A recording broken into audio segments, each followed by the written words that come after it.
Welcome to another edition of the Fantasy Sports Matrix. I'm your host, Sneaky Ginger Rob. We have Sammy Hawks and DC here today. John is on assignment. He is not going to make it. His team is in too much disarray. We're going to be shitting on it too much. He didn't want to come up and show. But yeah, how's it going, fellas? Sam, you start. I think we'll hear how I'm doing in a second here. Doing pretty phenomenal. I mean, sitting at 5-1, squad hasn't even put together a complete week yet. Titans look like trash, but outside of that, I'm wonderful. Yeah, not as bad as the Broncos. I think we established that between the Jets, Broncos, and Titans, we think Titans are the best team somehow. Yeah, that's only because the Steelers are fucking rolling. Rolling. Yeah, let's give Matt Canada future AFC North champion, Pittsburgh Steelers. Yeah. Let's see how many more games until people figure out Matt Canada, whatever he's doing.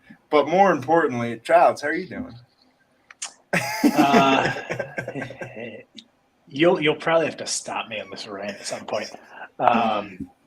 There are just so many feelings like this. Give a little context of your background in this situation. I would say as far as like fandoms go in my life, it's Steelers 1A, Heat 1B. I've been a diehard Heat fan for 27-ish years. I don't know. I was young when I became a Heat fan because we don't have a team in Pittsburgh. But long story short, for those who have been following, Damian Lillard said Miami and Miami only for the past 4 months or whatever it was. And all we kept hearing was the offer wasn't enough. And he was still holding out. All the reports were surfacing, it's going to be the Raptors. Oh, that's fake. And he's going to end up in Miami up until a half hour before news dropped today that he's going to the fucking Bucks. And it's just like for this shit to drag on from literally, I think it was July, so 2 months of just like nonsense around this and false reports and bullshit to end with him at the Bucks is just fucking devastating.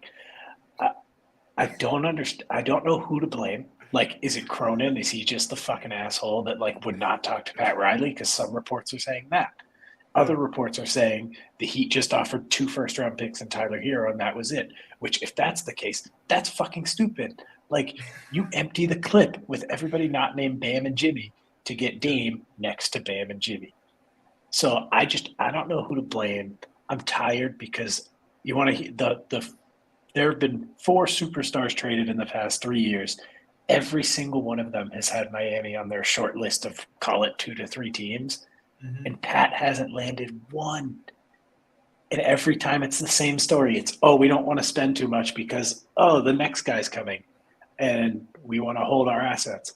And then the funniest shit of all of this, which I'm sure the rest of NBA Twitter is loving that this happened for Heat fans. A report came out like 2 days ago that was like basically priming Heat fans for them to run it back, where it was like, Miami's keeping an eye on the Giannis situation in Milwaukee, and they'll keep an eye on him after this season. And then Dame goes to the fucking Bucks. So it's like, yes, Dame is now a Buck. Giannis isn't going anywhere. I don't know. I don't want to keep going. Whatever. They might get Drew. That would be great for a year. I guess my only hope is like Tyler Hero, after surviving Donovan Mitchell, Kevin Durant, Bradley Beal, and Damian Lillard rumors, now just goes into fuck you mode and averages like 30 a night. But like, they're going to be a 4 or 5 seed again. And this like miracle finals run was incredible, but probably doomed them into thinking that they were fine to run it back. And that's I'll hop off my TED Talk. It's fucking brutal. Like, we can get into the actual deal if you want, Bob. But no, let's just talk about football. I think this has been enough. It's like 4 minutes. So that's good. That's good. I'm sorry that you had to go through that. I was in a meeting and came back to a bunch of tweets and a bunch of text messages, and it was just like, what the fuck just happened? Because I wasn't really paying attention too much. I didn't think the Milwaukee thing was even that feasible or that plausible, but I thought it was pretty fair all the way around. But yes, to Hawk's point, this is a football podcast, at least partly. So let's get some quick save it for the pod week 3 reactions. Call it week 3, week 2, whatever you want to do. First bit of the season. Hawk, give me a little take that you're kind of sitting on right now that you think is a good nugget about either Keeper League or about the NFL season in general. So for the NFL season, we have a fun little tidbit coming at us this weekend. The 4-0-3 teams are all playing each other, which I'm excited to see. It's going to be the chase for Caleb weekend. So I'm just pumped to see it. I'm hoping to God that Justin Fields could put up some fucking points this weekend.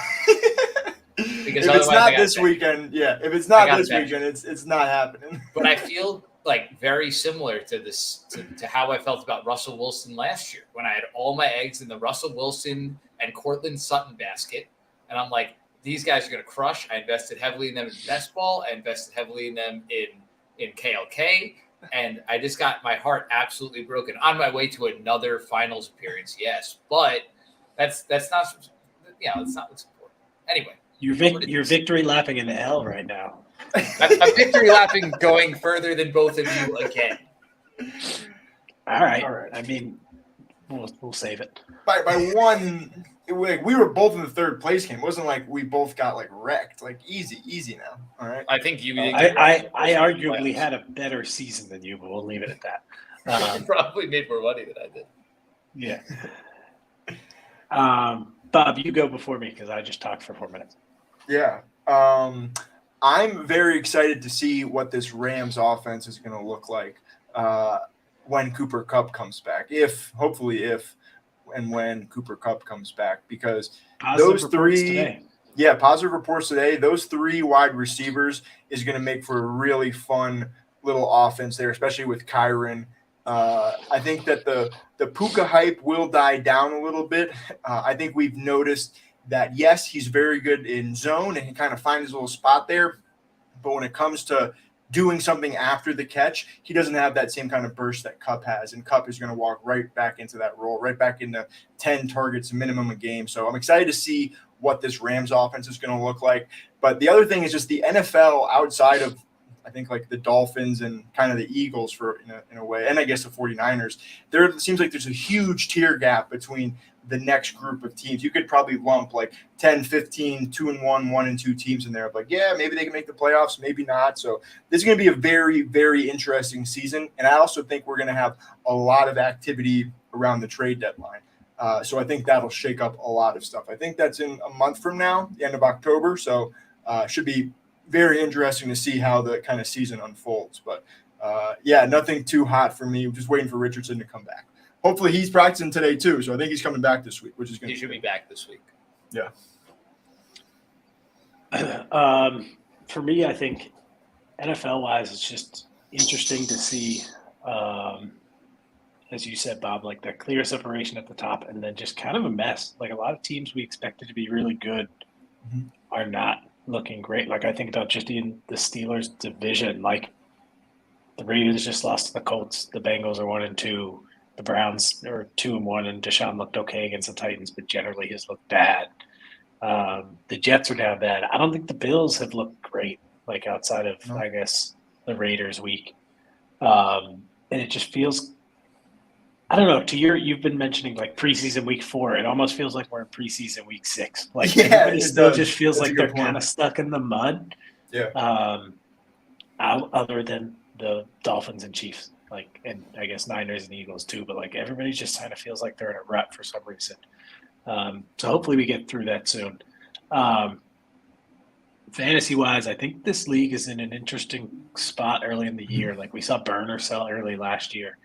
I think there could be a couple early sellers this year, depending on how things go. I think we're looking at like a 6, maybe 7 team race just 3 weeks in. And it's one of those teams in the plays out. Chat. One of those selling early teams in this podcast right now. I think he's on the bubble. I'm not selling early. I already told Hawk this. Yeah, that's also Rob, so I don't think he would sell early. But like, I think John Brandon, what's he going to sell? Burner, I think, is going to struggle here too. So I think there could be 3 teams that could be like trying to move mediocre pieces early on. Nice. I'll push back on that. I think because there's such a top heaviness I guess we'll get in. I don't want to go interrupt Hochberg, steal his fire, but I think there's 2 or 3 really good teams at the top. And then I think there's about, I guess to your point, 5 or 6 teams that are in it, and then kind of 1 or 2 that are really out of it. And I think, 1 or 2 teams in 2 weeks from now will probably be selling. But I think a lot of teams are going to be pushing for it because I think that 4 spot is going to look very, very reachable like 4 or 5 weeks from now for a lot of the teams near the bottom. So I'm excited to see kind of where it goes. Anything else, Hawk, before we move on? Not ready for power ranks. Oh, best ball. So, quickly, best ball portfolio. We didn't have the teams pulled up that we like. I'm going to try and do that for next week. That's my bad. We also do not have the eliminator teams. I did lose 2 eliminator teams this week.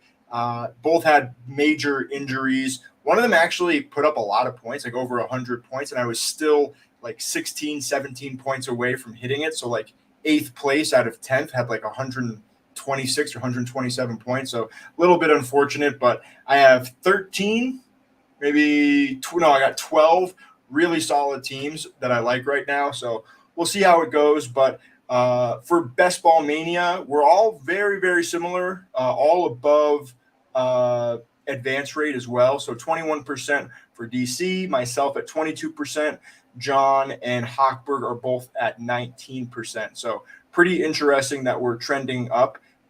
Real quick, for all of those teams, for your teams, who are your MVPs so far that are lifting you up, you think, based on the first 3 weeks? Go ahead, DC. The Miami Dolphins roster.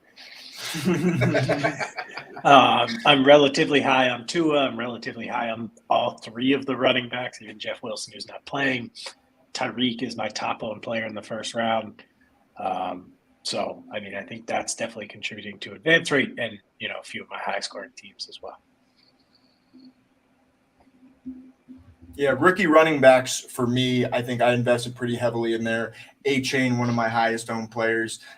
Super excited to see how well he looked. Again, it was against the Broncos, so let's not hold our breath. But Mike McDaniel's doing a lot of really cool things to get him open. I was watching, I forget who was doing the breakdown, but they were talking about the different types of crack tosses that they were doing and mixing it up, where A-Chain would be running the same route on the run. Tua would very quickly turn around and toss it to him. And a couple times he would take it outside and follow his blockers. And a couple other times the design play was for him to cut it back. And the Broncos players just had no idea what was going on. I think another kind of takeaway I was thinking about going to the beginning of the episode was we're seeing a lot of pre-snap motion from Mike McDaniel that's freeing up Tyreek, getting him a head start. Also is one of the reasons why the Dolphins have, I think it's the top 5 fastest ball carriers per next-gen stats for the entire season. And part of that is just because, the types of players that they're getting, but because Mike McDaniel's really good at getting these guys in space, getting the ball in their hand, and just letting them go. And I'm just super excited to see what else he has planned for A-Chain and Mostert and the rest of this team. But, the Dolphins are definitely the team. I wish I had more. I have a lot of the running backs, but was kind of going Cup over Hill, unfortunately. Maybe that can get a little bit better down the stretch, but right now it's not looking great. My DraftKings portfolio is, I think I said 16, 17%, so not great, but still above average. I really need some Richardson to pick up for BBM, though. And also shout out Childs. You got a team that's in 31st? Yes, sir. Same place as last week. Yeah. Yeah, which is consistent as hell. I think 508 points were on that team, something like that. And I had a team that's 503, I think. Oh, 503. Yeah, 508, I think was the top guy, maybe. And then I'm at 498. And that's a really fun Geno team as well. I think I have Kyron on that team as well. So, going to be really fun to track those. Hawk, how many teams? You said you had 2 teams in the top 10K? I think I'm down to 1 after one? Monday night. Yeah. But it's I got a lot of teams right on that precipice that are 10 to 20 points out of being a top 10K team. I think I have 5 or 6 teams that are at that like 420 to 440 score. And also, it's really early in the season. I was listening to the Underdog Football podcast yesterday, and Josh Norris mentioned that after week 3 last year, the RB3 was James Robinson and the RB4 was Clyde Edwards-Helaire. So a lot can change by the end of the season. This isn't going to be just, okay, this is what it is for the rest of the year. Things are going to change. These teams are not going to be the teams that probably finish at the top, but it's really cool that we're in the mix right now and have a pretty strong team. So anything else on your best ball teams before we move on? I'm just gonna give a quick shout out to the Green Bay Packers receiving room, specifically my two of my top 3 owned receivers in Jaden Reed and Romeo Doubs. Yeah. I think even when Watson comes back, that Packers offense is only going to get better. And Jordan Love is the truth, who is my second owned quarterback. So I'm on the Reed train with you. I think he's top 5 receivers for me as far as ownage percentage. So I'm game with that. And then one little fun fact I'll add there, Bob. A-Chain, or actually it's a Chan, by the way. He like announced that. It's not Chain. It's what? What is it? It's A-Chan. A Chan? It's not Chain. Yeah, it's a Chan, not Chain. That wasn't a fun fact. He's RB5, and he didn't even play the first week of the season. Animal. Just a fun nugget there. And the only thing I'll say is my top team, it might change, but I also have, Alvin Kamara, who hasn't scored yet, coming back to that team. So you never know. A Chan? I know it's not Chain. I don't know if it's A-Chan or a Chan, but it's not. I think we need a Chan of scenery from this conversation. My mind is blown right now. I'm very disappointed. It's just going to take me a while to get over that. But all right, on to the next slide, and let's swing it over to Hochberg. Talk about some of your power rankings right now.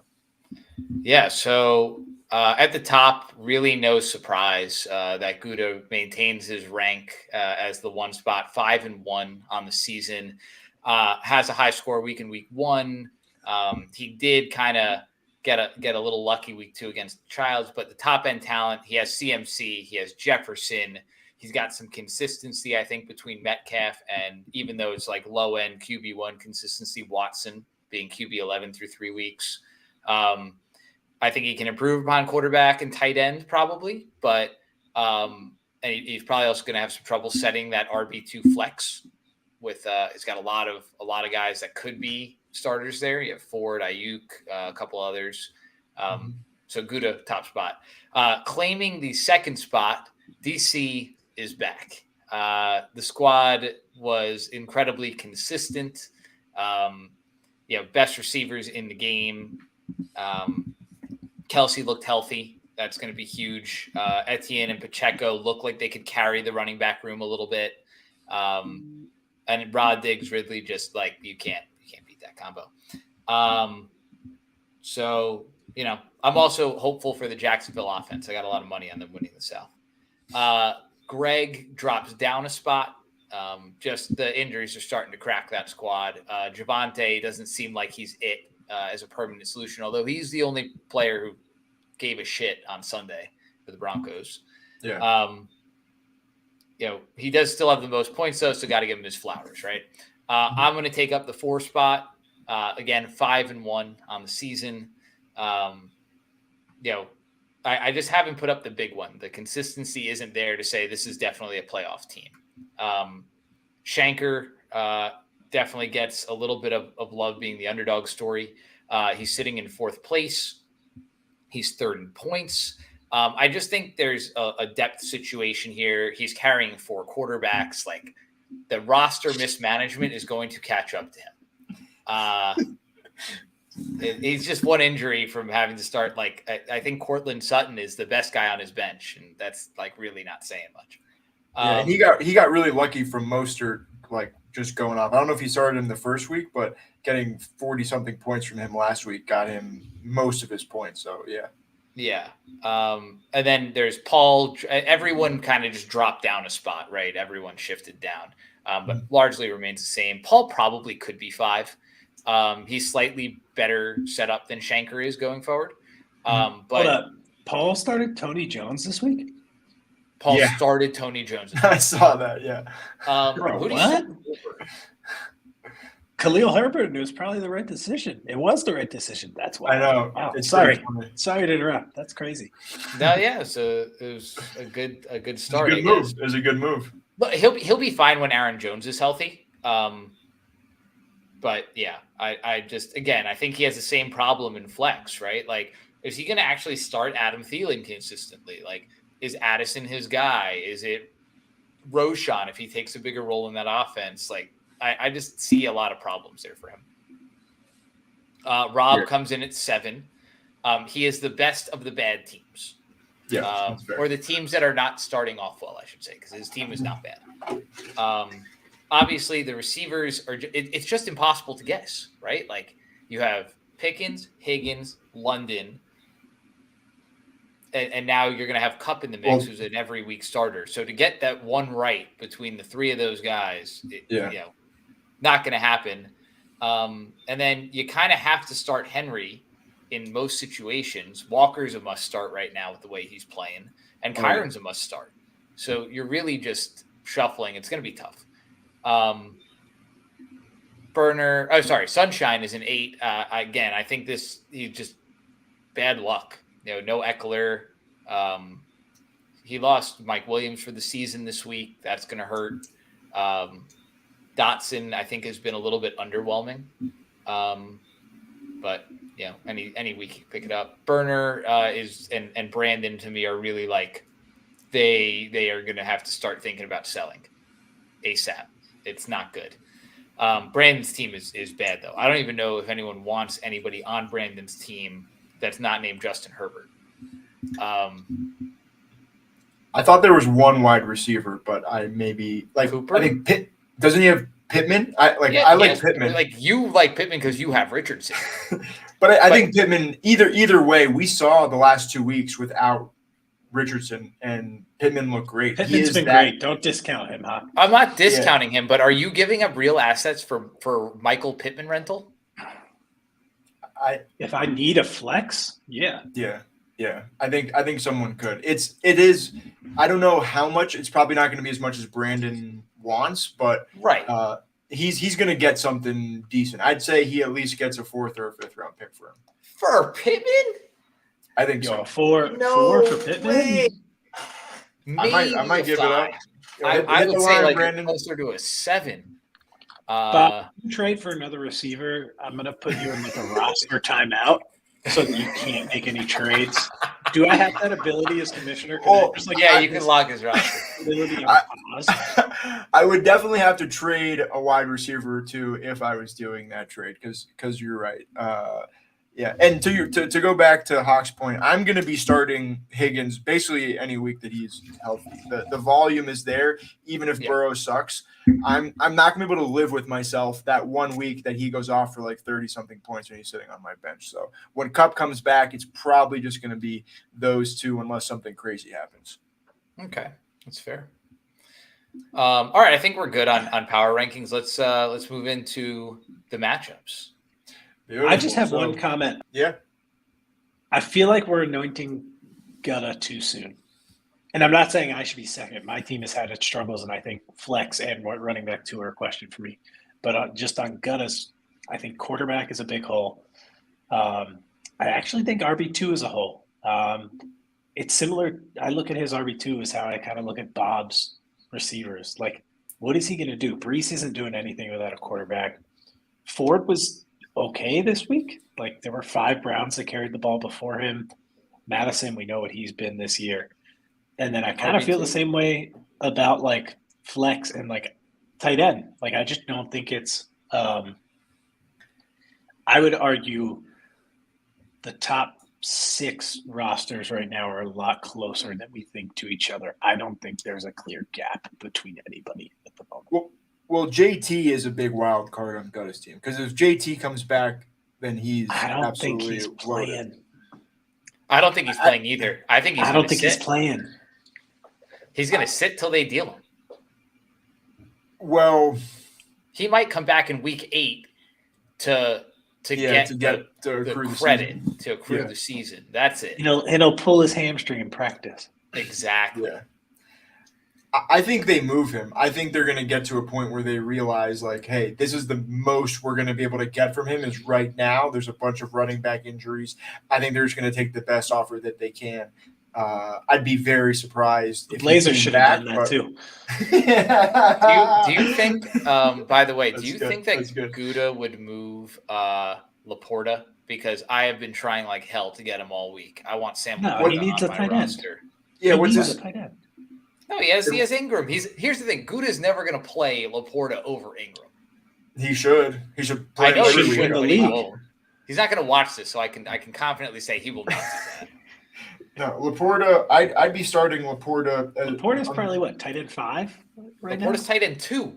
Yeah, he's. Well, no, yeah, I'm he's- just saying, like, as far as like who you would Sure, if we start. were to redo it now, yeah. Let me look Yeah. at this is a good call. I'm gonna bring up Best Ball Resurrections ADP. Let me tell you where he's going. There's In a what? that. We're resurrecting now? Yeah, it's the Jesus Christ. Is this an Best Ellen Ball. Ripley movie? We don't need this. No, the Best Ball Resurrection is starting in week 6 for the rest of the season. So that the drafts just started on Monday. So I'm not surprised you weren't aware. But let's see, Resurrection for tight ends. He is 6. 1, 2, 3, 4, 5. Yeah, he's right behind Waller and Kittle. I'd probably Shit, take I him. might have him both 4, those man. guys. Yeah, I was put gonna him say, over I might both have those him guys. 4. Who's he behind? he's- I would imagine Kelsey, Andrews, Hawkinson, top 3. Yeah. Yeah, and then Kittle, Waller, Laporta. He's definitely in that same tier. Like I'm not taking Kittle or Waller if I can get Laporta 10 picks later. So I guess the one thing that could potentially hurt him is if Jameson Williams actually comes back and is that guy. I think that's a huge stretch. I don't see that Guys, happening one catch this in his year. career. But I know, yeah, one For a career touchdown, catch. though. 100% touchdown rate. Marvin Mims has played like a fraction of the snaps and has such better stats than him. But anyway, that's another story. I don't have to get on that. Okay, so have we broken down this matchup yet or no? No, I No, got we us. haven't even started. Oh yeah. I'm sorry. We no. It was good. I forgot we were still on the last topic. So now moving in to matchup of the week, we have our good friend Paul against Schenker and Katz. It's always going to be such a good bit. I don't know Such why. a thing now. I love it. For the matchup of the week, who wants to break this down? DC, you All want right. to take it or you want me to take it? I'll I'll do whatever. If you want me to go. no, I'll take this one. I want to do the matchup of the week here. All right, So- go for it. I was the one who determined this to be matchup of the week. The next one could arguably be matchup of the week, but I think that these are two teams that we didn't think would be this good coming into the season, who honestly probably haven't even overperformed. I think there's still a little bit of wiggle room left. But at quarterback, so for Paul is on the left, Katz is on the right. We have Tua against Kirk. You got to give the nod to Tua. That's pretty close. The Vikings are playing the Panthers, so I don't really know if that's going to be great. Tua against Buffalo. I feel like that's going to be a very high-scoring game. I'm excited. I want to see that game, actually. I hope I get to see that here in the West Coast, but I'm definitely taking Paul over him. Aaron Jones, I guess he seems like he's going to be suiting up. And James Cook versus Mostert and Mixon at running back. Just because of how well Mostert's been, I'm going to give that to Mostert, but a little bit closer than I think we're anticipating. Jones had a really good week 1, and Cook looks awesome. Did not draft enough of him. At wide receiver, we have Jamar Chase and CeeDee Lamb against Devontae, and he has Debo here, but it doesn't seem like Debo wasn't practicing today, so there's a chance that he might not play. I think Ayuk was practicing, so maybe Ayuk does come back. I'll give the advantage to Paul here as well. Chase seems to be, especially against the Titans defense, he's going to be lighting them up. Even if Burrow can't throw it deep, Chase is going to get those short routes schemed up. And CD's getting a lot of targets out of the slot, so really like him. Ooh, really good tight end matchup. Andrews versus Hawkinson. Probably based on the matchup, I'll probably go Hawkinson here just because Cleveland D looks pretty solid. That'll be a really fun game. Ravens at Browns as well. Pause us here for a second. Go, please do. What's up with the Ravens? All we heard all offseason was like, this is new offense, they're going to pass. And like, they look worse. It's a little up and down. They looked a little bit better in week 2. I feel like, to your point, it's still like preseason week 6. I think that they're slowly getting into the season because it's a new offense. You do kind of see some of these new offenses really like take a while to get up to speed. I think also with Bateman's injury, I think that is hindering them quite a bit. I think he actually may have missed a bunch of snaps last game, so hopefully he can go this week. I'm not, so that's fair. Yeah, and in 3 weeks, if there's still this issue in the passing game, I'll start getting on that train. But I think Monken has some stuff up his sleeve. I think it's still just the early parts of the season. Remember how quickly of a hot start they've gotten off to the last few years and then kind of crashed near the end. I don't think they're trying to do that this year. I think they want to pace themselves a little bit more. So, yeah, that's a good point to bring up. But it's definitely something to keep an eye on going forward. In the flex, which I guess if Debo doesn't play, I guess Lockett would go into the wide receiver position. But Thielen, who I am regretting how little I took him, it's definitely one of the takeaways for best ball next year of like, hey, if there's a veteran wide receiver on a potentially negative game script team that could just get a lot of targets, especially if one of the guys goes down, like let's take him. Even if he feels disgusting, like those types of guys, Robert Woods, they're getting targets early. This helps, especially for the regular season scoring. Like, think about how many shares of Jahan Dotson and Quentin Johnston in the 80s and 70s we took, and it's like, I don't know, all you needed was Adam Thielen in the 150s. So I definitely need to do better at that. But we got Thielen against Lockett. I'm going to go Thielen. They're playing Minnesota defense, which has been giving up a lot of points. I think they're going to be focusing in on the run game just because they don't have a lot of other weapons. So I think Thielen's going to get a bunch of targets. Giants, Monday Night Football should be pretty fun. But yeah, I'm going to go with Thielen here, and then defenses I don't really care about. But overall, who are you guys taking? I think I know who I'm taking, but I'll let you guys go first. So quick fact check on Rob. Rashad Bateman played 70% of the snaps this week, which is the highest number of snaps he has played this season. Up. That's good. He's just bad. He's just bad. The Ravens receivers outside of Zay Flowers are just bad. I am gonna go Paul here. I just think he's got too much to overcome, especially if Jones is back. Even if he's like a low end RB2, which is kind of like where I would see him this week. James Cook is fucking good, and the rest of his teams are his guys are target monsters. So, all it takes is a couple of end zone trips, and all of a sudden he's at 110 points and an easy W. Also, defenses matter. Have we not realized that in the first 3 weeks? Yeah, but it's just so – yes, they definitely matter, but it's just so hard to predict that I'm not going to – like, sure, it's the 49ers against the Cardinals and the Chiefs against the Jets. Like, both of those are fantastic matchups. Which one is a little bit better? I don't know. I guess one that scores a touchdown. I guess it's like Chris Jones is absolutely having a strip sack. No, it is. It's this week. It is the Chiefs. Anytime you can get the defense going up against Zach Wilson, you do that. But yeah, Childs, who you got? I'm thinking Shanker. It's probably not the right decision, but Kirk has been absolutely on fire. He's quarterback 1, shockingly, with how bad they're doing. I think Mostert's going to keep rolling.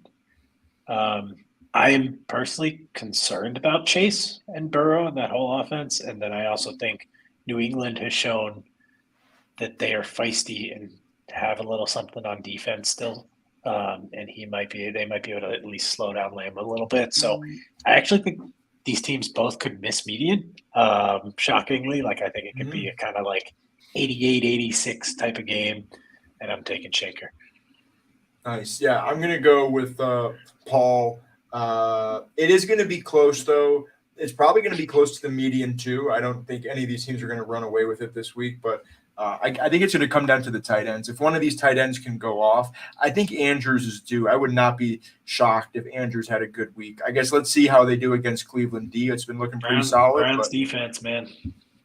yeah, they're really good, but I really want to see Andrews get involved and them kind of begin to open this offense up in a divisional matchup that I think they really want to win. So, yeah, I'm going to go there. So the way we're going to do the rest of these, let's go in depth on the next one, and then we'll just kind of quickly pick who we like from the last three and talk about any other key matchups. That work? That works. Cool. DC, you want to take this one? Sure. We're going to call this the real matchup of the week. Yeah. So this is between teams 1 and 2, two teams I've lost to early this year, which I think will end up being important losses as we get late into the season.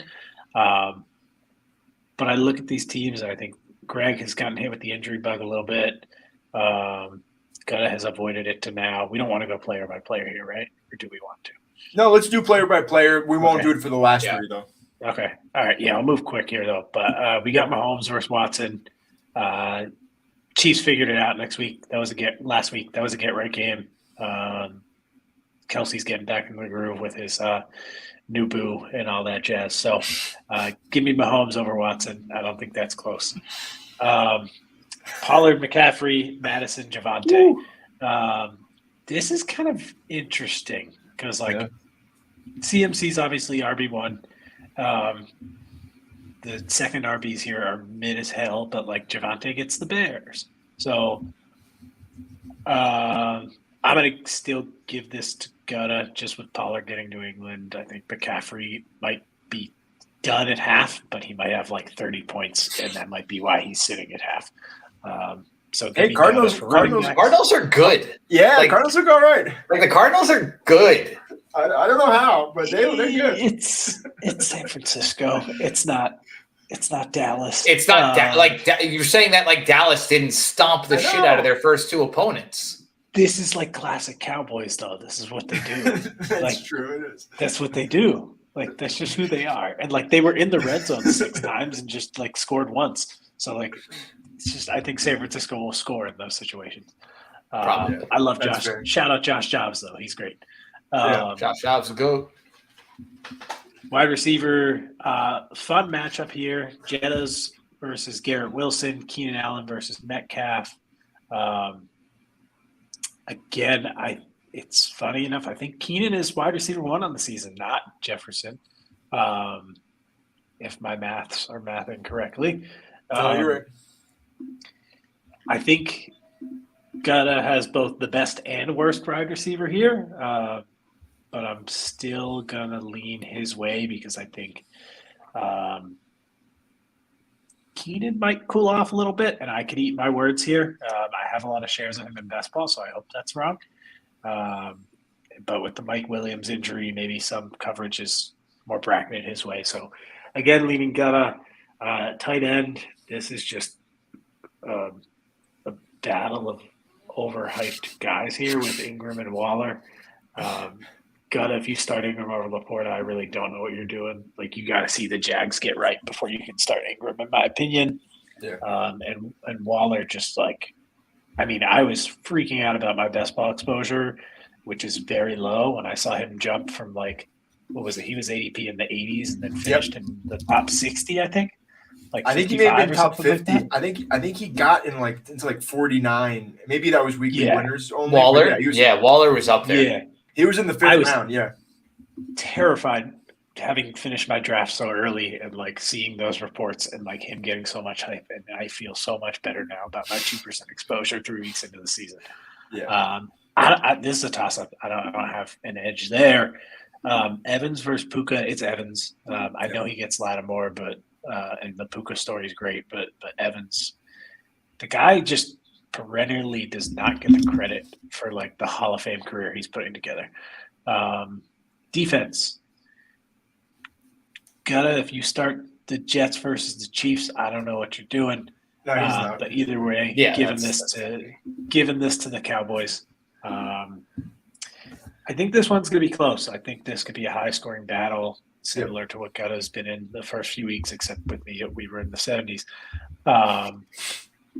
I'm leaning Greg. I think the quarterback position and the defense position are going to matter more this week in this matchup. And I think he gets enough of an edge at those two spots, almost like he did with me, to get him across the line. Yeah, it's wild how good Greg's team would be if it had Chubb instead of Williams in there. Like, that would be – well, I guess I will push back a little bit. I don't know if you can start Garrett Wilson. Like, that's also that, fair.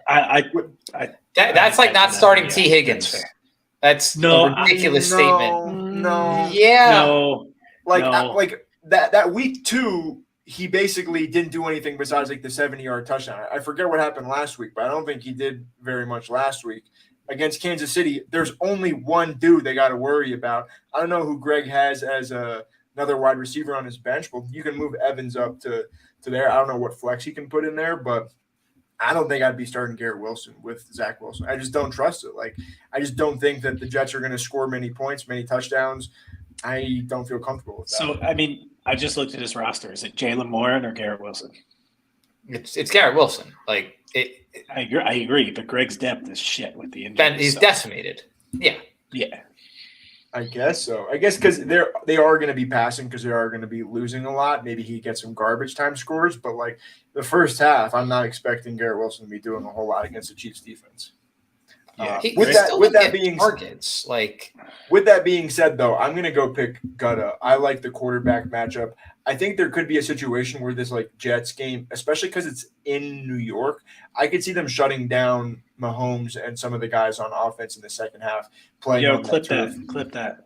Yeah, right. Please, that's going to look like an asshole in a week from now. But yeah, I'm going to go Gutta. I hope that he starts someone else besides Madison, but I don't know. I'm not looking at the rest of his team at running back. But is it Cam Akers week in Minnesota? Is it Cam Akers time? It's not. It's not. Yo, I know we like to stick to the bit, but I think that's when it's time to retire. We're retiring that one. We got a week or two left. No, he's got a week or two left to play with it. Then we'll know for sure. When Cam Akers goes for 100 yards this week, it's going to be vindicated. Going to buy Cam Akers Vikings jersey. But then you're going to start him the next 5 weeks. And he's going to get a total of like 8 points over 5 weeks. Yeah, that's exactly. You're spot on. So Hawk, split the difference. Who are you taking, Greg or Gutta? Yeah, I'm going to take Greg. I just think like you. Interesting. Why interesting? I thought I would be the only one taking Greg. I'm a little surprised. I like it. So I like the matchups, right? Like Keenan Allen should command somewhere around 20 targets now, I guess, again. Like I don't know how many times they're going to throw That's a high number, but that's very high. It's right? Like possible. I guess that's what he does now. I don't think Wilson's going to have a bad game. I think he breaks 100 yards against the Chiefs. Just you have to remember it's Garrett Wilson. The guy's a very talented wide receiver. You have to remember it's Zach Wilson that's throwing the football. I get that. I do get that.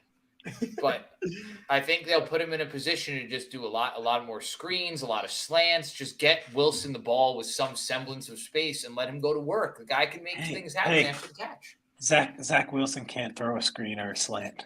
Yeah, I know. I'm trying here. Okay.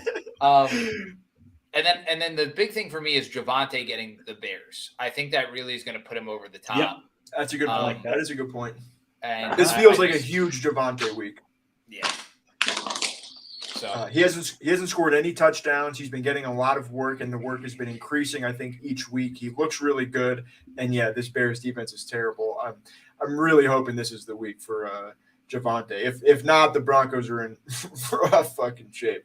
But all right, we're going to go through the next few. I'm just going to read off each team and then give you guys a little bit of time to think about it, and then we'll pick a winner.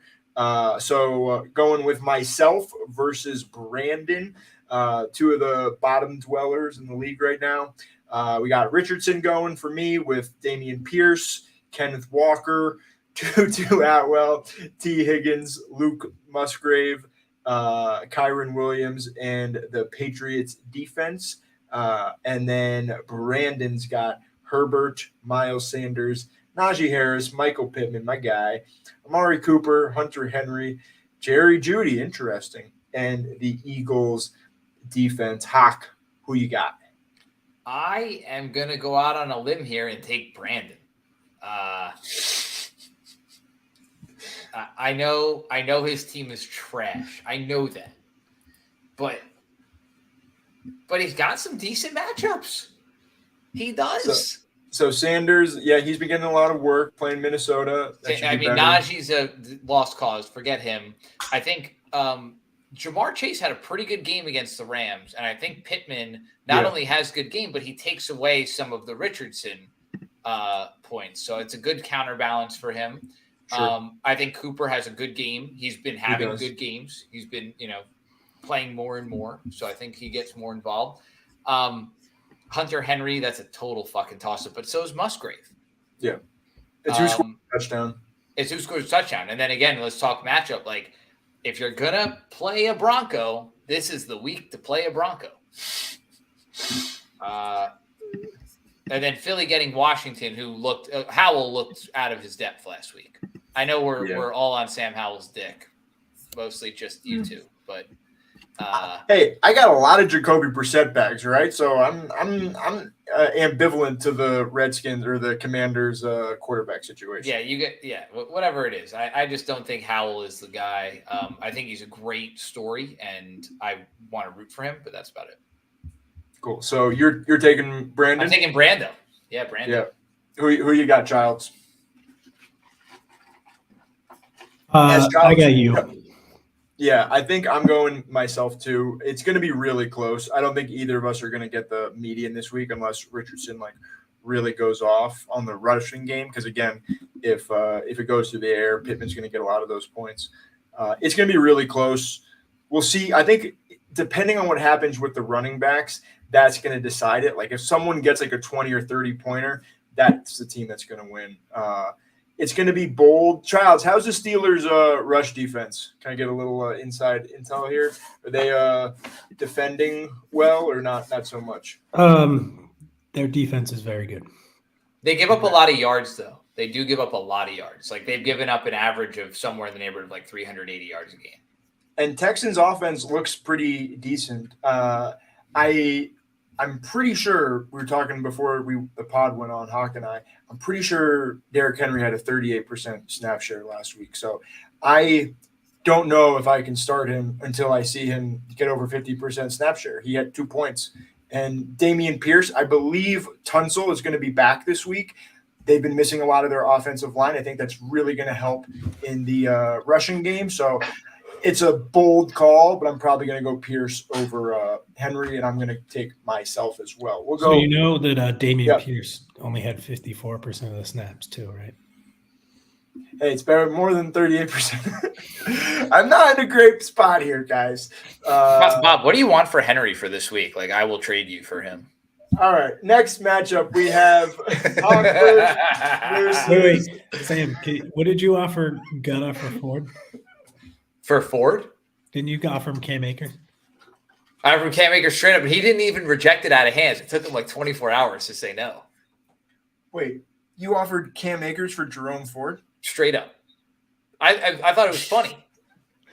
Okay, yeah. As long as you understand that, then sure. But he didn't. He's like, I'll think about it. I was like, what? Oh, really? He wasn't even being funny. He like legitimately. That's your guy. He was humoring you. You Gunna's had him on the team. He had him for the entire year last year, sitting on the end of his bench as like a 19th, 18th round pick, and then he picked him again in the 16th round. So Gunna really likes him. That's really surprising to hear. I think he looks really good. We got our good friend Hochberg on the left, and John. Hope you're doing good on the other side at 1-5. For Hochberg, we got Fields, Jacobs, Zach Moss, Tyreek Hill, Devontae Adams. That wide receivers are nasty. You're not still starting Kyle Pitts, are you? I am likely starting Kyle Pitts this week. All right, I love it. I'm gonna let it happen. He's in London. He Let it prefers going ride. London. Let it ride. Oh, that's a good point. That is a good point. Maybe he gets his first touchdown in London. I like that. And then Nico Collins, who's been having a great season, and probably maybe not. You got Pittsburgh defense right now, but you may have a different defense in there. Then No, on John's side, I'm playing Pittsburgh. you're rolling him. Okay. Then we got Hurts, Eckler, DeAndre Swift, AJ Brown, Olave, Muth, Gibbs, and the Browns defense. Yeah, really, it comes down to the Eagles' skill position players kind of underperforming the last few weeks. Obviously, Swift went off, but it also meant AJ Brown didn't do anything the past few weeks. So I think that this is going to be easily one for Hawk.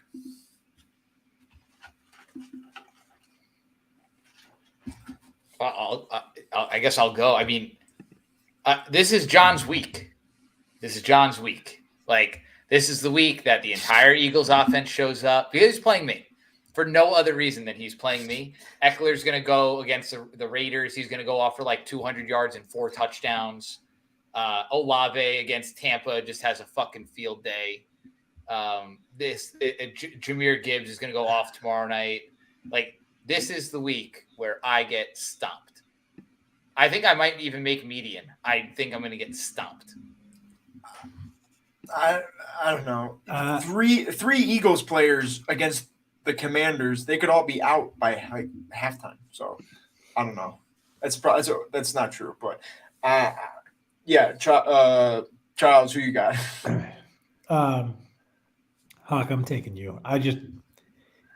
I don't know. There's inconsistency up and down John's roster. I'm personally still concerned about the Eagles' offense without Steichen. Like, they have not looked good. Like, Hurts hasn't looked good.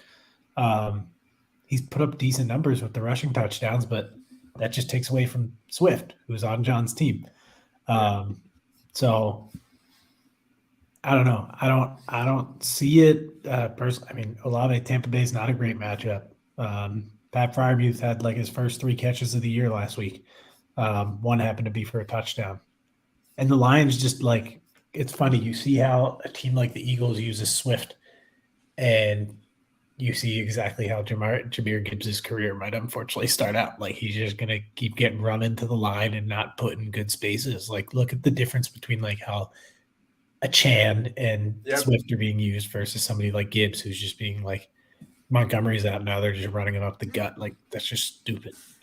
So too much on this matchup, but give me you. I think you're going to 7-1. I like it. I'm with that. So now going to the next matchup, we have Too Many Cooks versus Manifest Fantasy Karma, DC versus Childs. On Child's side, God damn it. You said it was a 2. What did I get wrong? It's spelled out TWO. Come on, man. Wait, I thought that's what I had the first. Oh, you're right. Good point. Hey, I'm really bad at English. Okay. Yeah, maybe I'll get it right next week. But we got Josh Allen at quarterback for Childs with Etienne, Pacheco, Diggs, and St. Brown at wide receiver. Travis Kelce, or Taylor Swift's boyfriend, at tight end. Calvin Ridley, and then the Jags D. And then on Burner's side, he's got Lamar, Bijan, James Conner, Christian Kirk, Jalen Waddle should be back this week, Kittle, and I guess and Rachaad White with Seattle defense. This one's probably a little bit closer than I was originally thinking it would be. I'm going to go DC, but I actually think Burner is going to have somewhat of a decent week if Waddle can.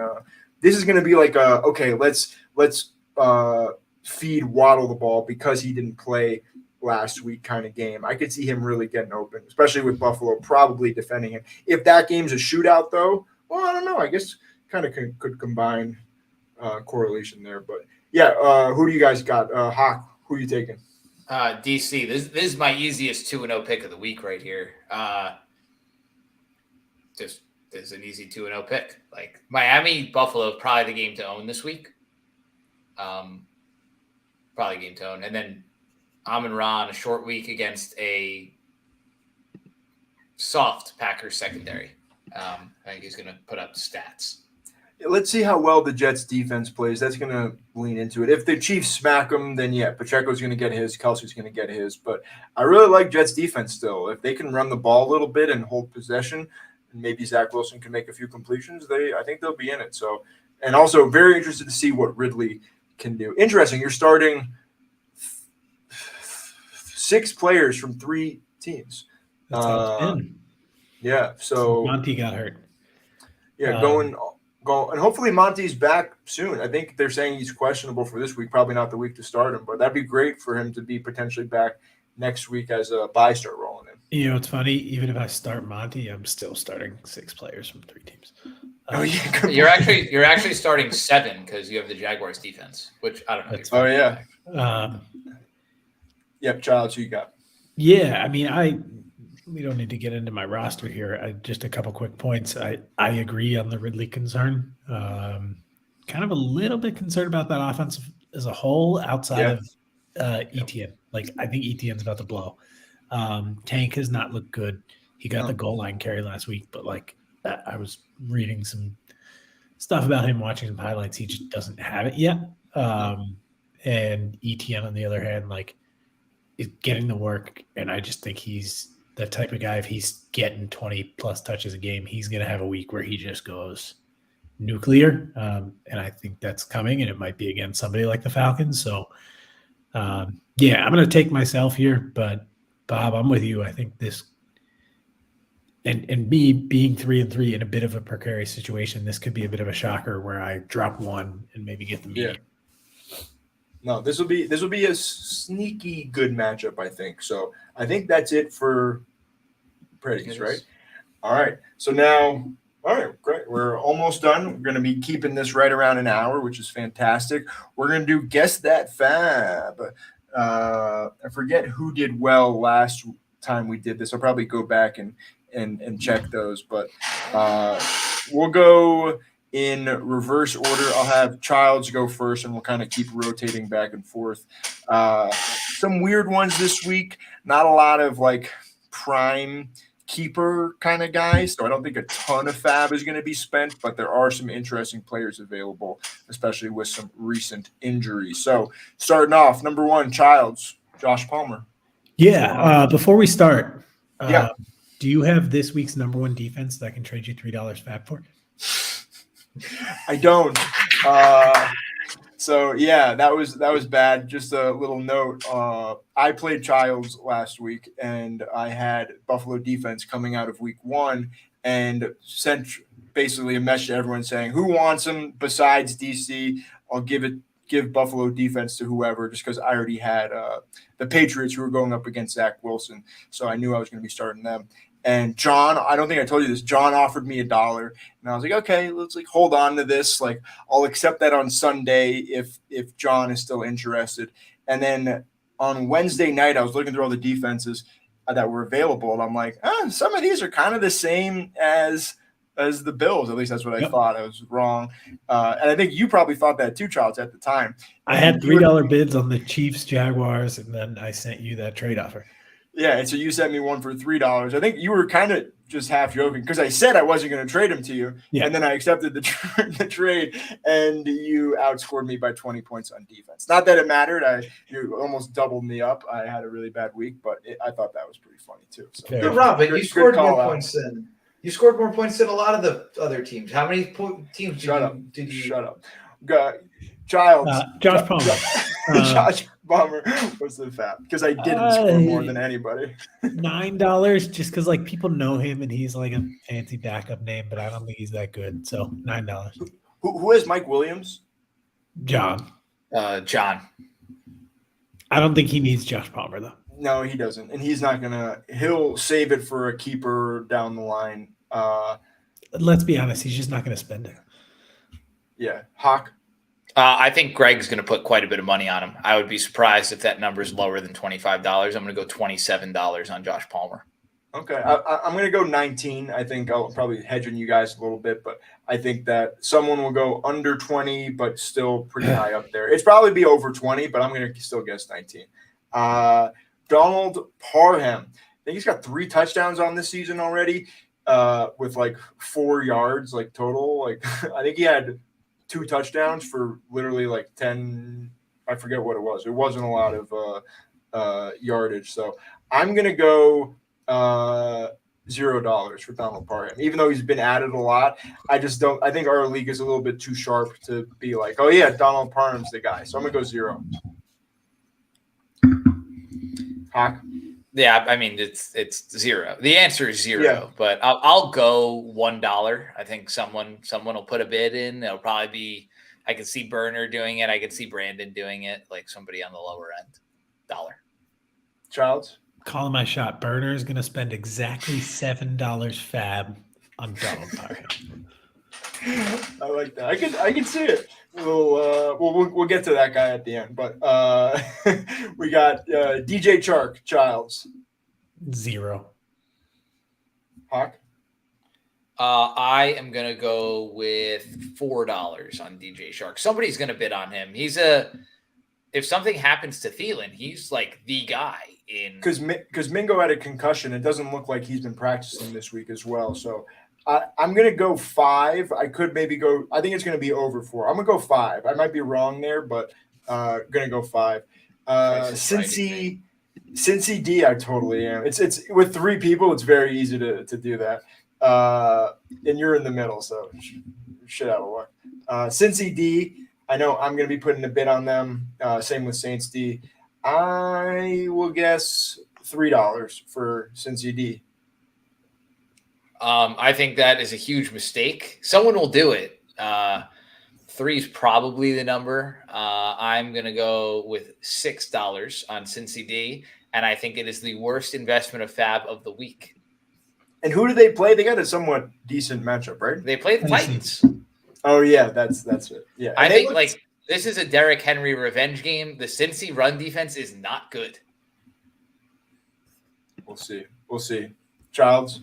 $10.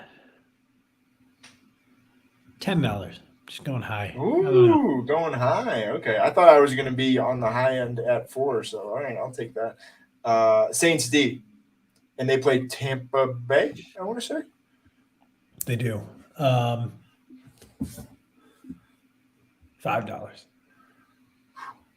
This should be $0. No one should be. The Derek Carr is not going to play. He doesn't play defense. I know he doesn't play defense, but that defense is going to be on the field a lot. Like Tampa puts together sustained drives. I know they've struggled a little bit against Philadelphia, but Philadelphia's actually a good fucking kick team. sixes don't count against the defense, so Jameis is no harm. But the 3 and outs where they don't get to have any type of break and then they're back out on the field and they have to guard Mike Evans and Chris Godwin, like that's a problem. Okay. Fair.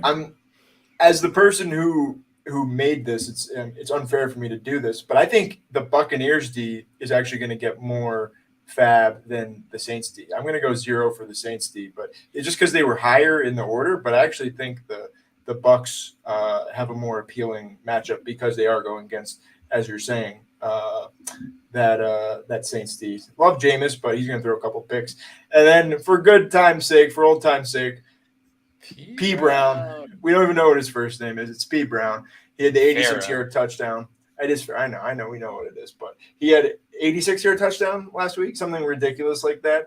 I think someone's going to put like $11 or $12. I hope Burner does it for the bit. Burner, if you're listening, put like $13 down on Pharaoh Brown or however much you put down. Or no, he drafted him. That's what it was. He drafted him. last year. Yes, Yeah, he drafted him. 2 So, yeah, years ago. I think it was 2 or 3 years ago at this point. I think it was just last year. I'm pretty sure it was last year. And we were It like, was not who last year. is P. Brown? No, I'm going to look this up afterwards. I'm 90% sure it was last year when he was on the Texans and he took him. He's like, it's going to be the breakout year. They lost, so someone else. It's going to be P. Brown. But that was so funny in the draft when he took him. Okay, we don't actually have does anyone actually think someone's going to bid on Pharaoh Brown? No, but I do have one to throw out there. Yes, please do. CJ Stroud. Ooh, interesting.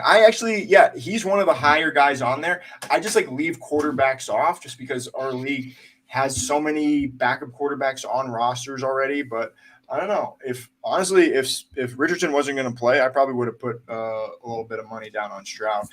But like, who's going to be bidding on him? That's a fair question. I just wonder, like, is Yeah. there a keeper play there with how good he's done? No, there.